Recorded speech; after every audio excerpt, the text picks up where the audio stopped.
오늘 저희가 생각하려고 하는 성경 헬라어 단어는 영광을 돌리다라고 하는 단어입니다. 독사조라고 하는 동사인데요. 이 독사조라고 하는 동사는 독사라고 하는 명사에서 왔습니다. 독사라는 단어는 원래 기본적인 뜻이 의견, 견해, 생각 이런 뜻입니다. 여기서 파생된 동사 독사조는 그렇기 때문에 원래 기본 뜻은 뭐뭇에 대해서 생각하다, 뭐뭇에 대해서 어떤 견해를 갖다라는 뜻입니다. 그런데 신약 성경에서는 이런 이 일반 헬라어의 의미를 갖고 있지는 않고요. 뜻이 약간 바뀌어갑니다. 그래서 생각하다는 의미로는 신약 성경에 쓰여지지 않았습니다. 그런데 이 독사조가 성경에 그럼 어떤 뜻으로 쓰였나 하면 기본적으로는 어떤 사람들에게, 다른 사람들에게 누구누구에 대한 견해에 영향을 미치다. 그래서 누구누구에게 대하여 제대로 된 의견을 갖게 하다. 그런 뜻입니다. 그래서 그 대상은요, 주로 성부와 그리고 그 아들이신 성자 하나님, 예수 그리스도, 이 두 분이 대상이 되십니다. 그래서 한국말로 하면 하나님께 영광을 돌리다라고 하는 이 말씀은 하나님에 대해서 견해를 갖는데 그 견해를 갖게 되는데 영향을 미치다, 하나님에 대해서 바른 견해를 갖게 하다, 이런 뜻입니다. 우리는 교회를 다니면서 신앙생활을 하면서 하나님께 영광을 돌린다라고 하는 말을 참 많이 합니다. 그리고 우리의 삶의 목적이 하나님의 영광을 위해서라고 얘기합니다. 그래서 사실 많은 그리스도인들이 어떻게 하면 하나님께 영광을 돌릴 수 있을까 하는 생각을 많이 하고 지내죠. 그리고 신앙생활의 목표를 하나님께 영광이라고 하는 목표를 갖고 합니다. 그런데 우리가 하나님의 영광을 위해서 그럼 어떻게 해야 할까를 생각해 보면 우리에게 영향을 미치는 매스컴의 영향이 아주 큰데요. 연말쯤 되면 이게 상을 주죠. 그 상을 받을 때 참 영광스러운 장면인데 그 상을 받으면서 참 겸손하게 모든 영광을 하나님께 돌립니다. 이렇게 얘기를 합니다. 운동선수들이 성공적인 장면에서 축구선수가 골을 하나 넣었든지 아니면 시합에서 이겨서 우승을 하든지 이러면 선수들이 참 감사하게도 서서 모든 영광을 하나님께 돌린다고 이렇게 얘기를 합니다. 승리의 영광을 얻은 사람이 또는 큰 상을 받게 된 사람이 자신의 영광을 하나님의 덕으로 하나님의 은혜로 돌린다라고 하는 참 보기 좋은 의미로 그렇게 이해가 됩니다. 그런데 바로 이런 상황이, 이런 장면이 하나님께 영광을 돌린다라고 하는 이 성경의 말씀을 좀 오해하게 만들 수도 있습니다. 다른 말로 하면 사람의 영광이 있어야만, 그래야만 하나님이 영광을 받게 된다라고 하는 생각을 갖게 하든지, 아니면 그 사람의 영광스러운 장면이 없게 된다면 하나님께는 영광을 돌리지 못하게 되는 것 아닌가 하는 그런 생각을 갖게 만들죠. 하지만 성경이 하나님께 영광을 돌린다, 하나님이 영광을 받으신다라고 하는 이 표현은 사람의 영광스러움과는 상관이 없습니다. 사람이 큰 영광을 받는 순간에 하나님께 영광을 돌릴 수 있는 것도 아니고요. 거꾸로 사람이 참 수치스럽고 그리고 참 형편이 없는 그러한 그 부끄럽고 어려운 순간에도 하나님께 영광을 돌리지 못하는 것도 아닙니다. 세상적인 관점에서 그 사람이 갖게 되는 그 영광스러운 상황이나 그 수치스러운 상황은 한마디로 하나님께는 영광과 아무런 관계가 없습니다. 영광이라는 말은, 하나님의 영광이라는 말은 하나님이 어떤 분이신가가 확연히 드러나서 사람들로 하여금 하나님에 대해서 바른 견해를 갖게 해줄 때 그것이 바로 하나님께 영광이 되는 것이요, 이것이 하나님께 영광을 돌리는 가장 중요한 일입니다. 그러면 우리가 어떻게 하나님께 영광을 돌릴 수 있을까? 다른 말로 하자면 어떻게 다른 사람들에게 하나님께 대하여 바른 견해를 갖게 만들 수 있을까? 성경의 예를 좀 살펴보면서 몇 가지 설명을 드리겠습니다. 성경을 보면 기적이 있어요.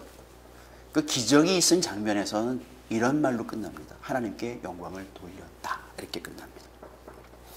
마태복음 9장 8절을 보시면 무리가 보고 두려워하여 이런 권능을 사람에게 주신 하나님께 영광을 돌리니라. 이 장면은요, 예수님이 가르치시는데 집에 사람들이 많이 모였어요. 그런데 거기에 그 중풍병자라고 그러죠.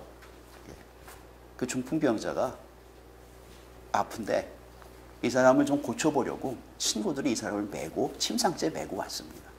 근데 들어갈 길이 없어갖고요, 지붕을 뜯고 예수님이 가르치신 앞으로 내려보내고 거기서 이 사람이 고침을 받았습니다. 그 장면의 결과가 뭔가 하면 무리들이 보았고 두려워하여 이런 권능을 사람에게 주신 하나님께 영광을 돌리니라. 이렇게 말씀하십니다. 마태복음 15장 31절을 보시면 말 못하는 사람이 말하고 장애인이 온전하게 되고 다리 저는 사람이 걸으며 맹인이 보는 것을 무리가 보고 놀랍게 여겨 이스라엘 하나님께 영광을 돌리니라. 이렇게 되어 있습니다. 사람들이 많이 모였습니다. 거기에 많이 모인 사람들이 정상적인 사람도 있지만 장애를 갖고 있는 사람들도 있었고 몸이 아픈 사람들도 참 많았어요. 왠가 하면 예수님을 만나면 고침을 받겠다라고 하는 믿음을 갖고, 그리고 그런 소문을 듣고 수많은 사람들이 찾아왔는데 예수님을 만난 그 사람들을 예수님이 고쳐주셨습니다. 그랬더니 그 결과 말 못하는 사람이 말하고 장애인이 온전하게 되고 다리 저는 사람이 걸으며 맹인이 보는 것을 무리들이 다 보았죠. 그래서 놀랍게 여겨서 이스라엘이 하나님께 영광을 돌렸다라고 성경은 말합니다. 이건 예수님이 하신 일이고요, 제자들도 한 적이 있습니다. 사도행전 4장 21절을 보시면 관리들이 백성들 때문에 그들을 어떻게 처벌할지 방법을 찾지 못하고 다시 위협하여 놓아주었으니 이는 모든 사람이 그 된 일을 보고 하나님께 영광을 돌리니라. 사도행전 3장에서 베드로와 요한이요, 성전으로 올라가는 길에, 기도하러 올라가는 길에 거기서 구걸을 하는 사람을 만났습니다. 이 사람은 걷지를 못하는 사람이어서 누가 거기에 데다 놓으면 하루 종일 거기에 있어서 구걸을 하다가 저녁에 또 누가 데리고 가야만 이동할 수 있는 그런 사람이었는데, 그 사람이 손을 벌려서 베드로와 요한에게 자기의 돈을 달라고 얘기하자 베드로가 이런 말을 했죠. 은과 금은 내게 없거니와 내게 있는 것으로 내게 주노니 나사렛 예수 그리스도 이름으로 걸어라. 이렇게 얘기했어요. 그랬더니 걷게 됐어요. 그 장면을 보고 엄청나게 많은 사람들이 예수를 믿었어요. 그랬더니 그 결과가 어떤가 하면요, 사내들인 공인은 난리가 났습니다. 이들이 계속 부활의 예수를 증거하고 있는데 이거 큰일 났거든요. 그래서 다시 잡아왔습니다. 지난번에도 협박을 해서 놔줬는데 또 이 문제가 터지니까 다시 잡아와서 이들이 이제 벌을 해야 되는데 갑론을박으로 막 회의를 진행하지만 결론이 나지를 않아요. 왜 그런가 하면 제일 중요한 건 사람들이 봤어요. 뭘? 이 사람들이 병을 고치는 걸 봤어요. 안진병이 일어난 것을 봤어요. 걷지 못하는 사람이 걸었어요. 이 장면을 보고 수많은 사람들이 놀랍다라고 얘기하고 있는데, 그래서 이 사람들은 결국 어쩌지를 못하고 다시 내어줍니다. 그 장면을 얘기하면서 사도행전 4장은 이렇게 말씀하죠. 관리들이 백성들 때문에 그들을 어떻게 처벌할지 방법을 찾지 못하고 다시 위협하여 놓아주었으니 이는 모든 사람이 그 된 일을 보고 하나님께 영광을 돌림이라. 다시 말해서 하나님이 이런 일을 했다라고 하는 사실을 인정하기 때문에 다른 많은 사람들이 하나님이 이렇게 하셨구나 하는 것을 보았기 때문에 그들을 어쩌지 못했다고 그렇게 얘기합니다. 그러면 우리에게도 기적이 일어나야만 하나님께 영광을 돌릴 수 있을까요?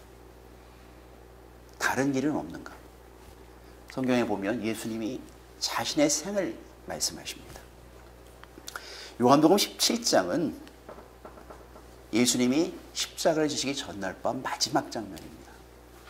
그리고 이 17장의 기도는 마지막 기도입니다. 그리고 이제 감람산으로 가셔서 거기서 기도하시다가 이제 가룟 유다와 무리들에게 함께 잡히시고 그리고 신문을 당하시고 아침에 처형을 당하실 겁니다. 십자가를 앞에 놓으신 주님이 지금 사랑하는 제자들을 앞에 놓고 그들에게 말씀하십니다. 그런 다음에 17장은 기도를 하셔요. 그 기도를 이렇게 시작하십니다. 17장 1절이죠. 예수께서 이 말씀을 다 마치시고 눈을 들어 하늘을 우러러 이르시되 아버지여 때가 이르렀사오니 아들을 영화롭게 하사 아들로 아버지를 영화롭게 하게 하옵소서. 17장 4절도 보시면 아버지께서 내게 하라고 주신 일을 내가 이루어 아버지를 이 세상에서 영화롭게 하였사오니, 비슷한 얘기인데요. 여기는 영화롭게 하다라고 되어 있습니다. 그런데 이 영화롭게 하다라는 이 단어는 독사조예요. 영화롭게 했습니다. 영광을 돌렸습니다. 똑같은 단어입니다. 근데 이게 번역을 영화롭게 하다로 번역이 되어 있는데, 그런데 잘 들여다보시면 아까 잠깐 설명드렸지만 17장의 배경이 뭐라고요? 이제 곧 어떤 사건이 벌어진다고요? 십자가의 사건이 일어날 거예요. 그러면 십자가의 사건은 어떤 겁니까? 영광스러운 건가요? 예수님이 영광을 받으시나요? 그 자리에서? 무슨 일을 하실까요? 십자가를 지시는 일입니다. 십자가는 수치스러운 일이고요. 십자가는 범죄의 상징입니다. 이 세상에서 사형을 집행하는데 가장 잔인한 방법이고요. 가장 처절한 방법입니다. 죽는 사람이 가장 큰 고통을 주는 처형인데 거기에는 부끄러움이 있고요. 거기에는 수치가 있고요. 거기에는 죄악이 있습니다. 그런데 예수님이 뭐라고 그러시나 하면 아버지여 때가 이르렀사오니 아들을 영화롭게 해주십시오. 이렇게 얘기합니다.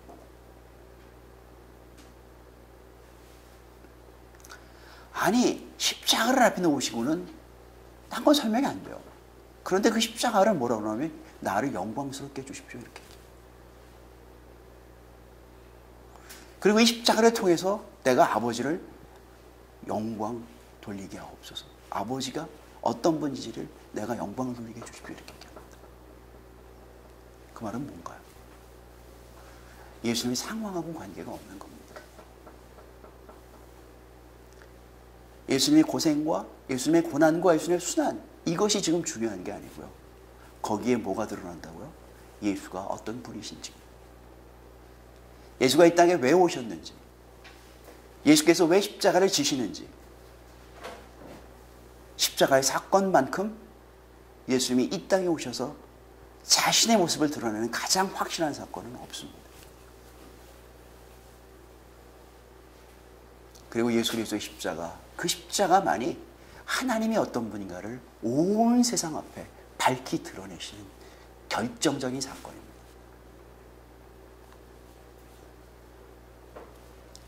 십자가에는 하나님의 의로우심이 나타납니다. 아들까지도 죽이실 수밖에 없으신 죄에 대해서 철저하게 의로우신 하나님의 모습이 드러나고요.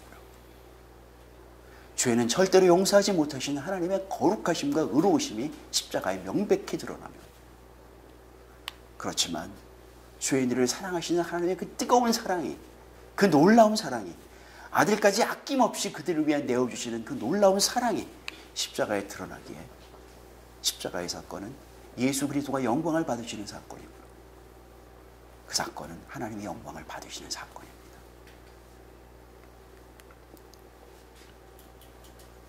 예수님 말씀하십니다.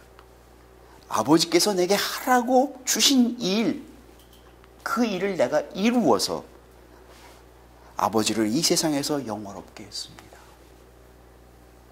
예수님의 사실 성공해서요? 아니죠. 예수님은 일생을 사시면서 이 세상에 오셔서 말씀을 하셨습니다. 굉장히 많은 말씀을 하셨는데 예수님은 이렇게 얘기하셔요. 내가 이 세상에 와서 한 이 모든 말들, 이것은 아버지께서 나를 보내시면서 나에게 가서 하라고 하시는 하나님의 말씀이었다. 예수님이 이 땅에 오셔서 수많은 일을 하셨습니다. 수많은 병자를 고치셨고, 수많은 죄인들의 친구가 되셨고, 뜨거운 사랑을 수많은 사람들에게 베푸셨는데 그 자기의 모든 삶의 사건을 정리하시면서 이렇게 말씀하십니다. 내가 이 세상에 와서 한 이 모든 일들, 이것은 아버지께서 나를 보내시면서 이 세상에서 내가 해야 할 일들이라고 하셔서 나를 보내셨고, 그래서 나는 이 모든 일을 했다. 그래서 나는 아버지께서 하라고 하신 말씀, 아버지께서 하라고 하신 일들을 내가 말하고 내가 행했다라고 말씀하십니다. 예수님의 생 전체는요, 하나님이 하시고 싶은 말씀을 사람들에게 하셨던 일들입니다. 예수님의 전생은요, 하나님께서 하시고 싶은 일들을, 하나님께서 사람들을 위해서 하시고 싶은 일들을 하나님을 대신해서 이 땅에 오신 그 하나님께서 하신 일들입니다. 그러기에 예수님의 일생은 하나님이 어떤 분이신가를 확실하게 보여준 생이셨고요. 그리고 그 모든 사건을 통해서 예수님은 하나님이 어떤 분인가를 온 세상 앞에 밝히 드러내셨기에 예수님은 십자가 앞에서 이렇게 말씀하신 겁니다. 때가 이르렀사오니 아들을 영화롭게 하사 아들로 아버지를 영화롭게 하옵소서. 그러면 기적만 하나님의 영광을 나타내는 게 아니고요, 예수님의 생애 전체를 통해서 우리에게 무엇을 가르쳐 주십니까? 예수님의 삶 전체가 하나님의 영광을 위한 삶이었다. 그 말은 일생을 통해 하나님을 드러내셨다. 다른 사람들로 하여금 하나님이 어떤 분인가를 알게 하셨다고 얘기하시는 겁니다. 그럼 우리는 어떻게 하나님께 영광을 돌릴 수 있겠습니까? 자주 말씀드리지만 하나님의 영광은 온 우주에 가득합니다. 우리의 눈이 어두워 그 영광을 보지 못할 뿐이지 하나님의 영광에 모자라심은 전혀 없으십니다. 어떤 의미에서 우리가 하나님께 영광을 돌려드린다고 하는 어떤 행동들이 하나님께 영광을 돌리는 게 아니라 하나님의 영광에 상처를 입힐 때가 얼마나 많은지 모릅니다. 다른 말로 하면 우리의 어떤 행위가 하나님께 영광을 만들어 드릴 수 없고 그 영광을 보태 드릴 수가 없습니다. 왠가 하면 이미 충만하신 영광으로 가득한 분이십니다. 그러면 우리는 어떻게 하나님께 영광을 돌릴 수 있을까? 먼저 내 자신에게는요, 하나님의 영광을 깨달을 때 영광을 돌립니다. 하나님이 어떤 분인가를 잘 몰랐었는데 어떤 중요한 사건을 만나든지 성경을 읽다가 묵상을 하면서든지 하나님이 이렇게 놀라운 사랑을 내게 주시는구나, 하나님이 이런 분이셨어? 이런 것을 알게 되면서 하나님 감사합니다, 참 하나님 놀랍습니다, 이렇게 얘기해 줄 때 이때 우리는 우리 개인이 하나님께 영광을 돌리고 있습니다. 보지 못했던 우리가 하나님의 영광스러운 모습을, 하나님의 참되신 모습을 하나하나 알아가게 되면서 우리는 우리 개인이 하나님께 영광을 돌릴 수 있게 됩니다. 뿐만 아니라 성경은 우리에게 이렇게 명령하십니다. 우리의 자신의 삶을 통해서 살아가면서 하나님께 영광을 돌리는데 성경은 이것을 우리에게 명령하십니다. 마태복음 5장 16절이죠. 이같이 너희 빛이 사람 앞에 비추게 하여 그들로 너희 착한 행실을 보고 하늘에 계신 너희 아버지께 영광을 돌리게 하라. 뭐를 보고요? 너희의 착한 행실을 보고 너희 아버지께 영광을 돌리게 하라. 이 세상의 사람들은 우리의 아버지 되시는 하나님을 보지 못합니다. 알지 못합니다. 볼 수가 없습니다. 세상 사람들은 단지 예수를 믿는 하나님의 자녀들의 모습을 보고 하나님이 어떤 분인가를 판단합니다. 선생님이셨지만 학생들을 보시면서 학생들 부모를 잘 모를 때 그때 어떻게 짐작을 하나 하면요. 학생이 살아가는 모습들을 보면서 이 학생을 키운 부모님의 인격과 그 가정의 배경과 환경을 우리가 짐작하게 되듯이 세상의 사람들은요. 하나님의 자녀라고 얘기하는 그리스도인의 모습을 보고서 하나님이 어떤 분인가를 판단합니다. 우리가 이 땅에서 거짓말하고 사기를 치면요. 우리 아버지 되시는 그분이 그렇게 키웠나 보다 생각합니다. 우리의 욕심을 부리고 서로 싸우면요. 저 집안은 왜 저래? 이렇게 되는 게 교회 안에도 마찬가지입니다.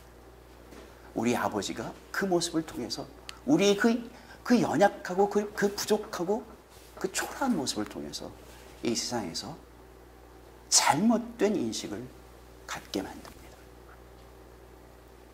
그러기에 이 땅에 사는 그리스도의 모습은 우리 아버지 주시는 하나님이 어떤 분이신가를 세상 앞에 보이는 그런 거울들입니다.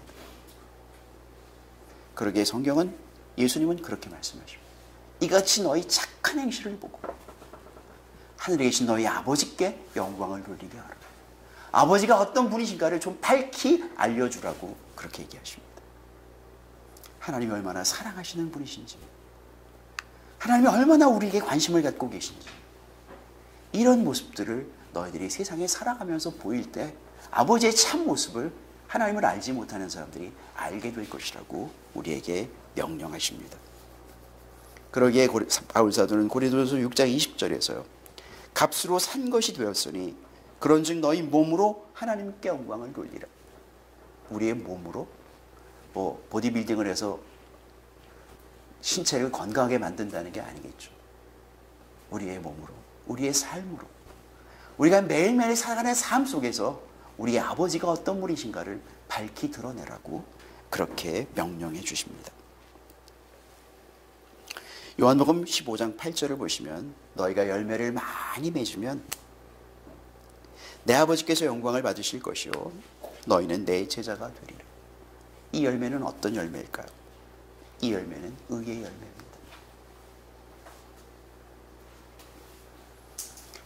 거룩하신 하나님, 온전하신 하나님, 영원히 의로우신 하나님, 그 하나님이 온전하심처럼 너희도 온전한 삶을 이루어 이 땅에 너희 아버지의 온전하신 것을 세상이 알게 해서 세상으로 보면 하나님이 어떤 분인가를 분명히 알도록 그렇게 너희의 삶을 살아갈 책임이 있다라고, 그런 의무가 있다라고, 하나님의 자녀가 되었으니까 그런 삶을 살아야 된다고 성경은 우리에게 요구하고 계십니다. 정의를 해보면요, 하나님께 영광을 돌린다라고 하는 말은요, 신자들 개개인이 우리의 모든 삶의 영역에서 신앙생활하는 교회와 그리고 교인들 사이의 삶에서만이 아니라 우리의 가정에서, 우리의 일터와 우리의 배움터에서, 우리가 만나는 모든 사람들 사이에서 우리를 알게 되는 그 모든 사람들 앞에 살면서 우리가 만나는 모든 사람들 앞에 하나님이 어떤 분인가를 밝히 드러나게 될 때 하나님은 우리를 통해 영광을 받으십니다.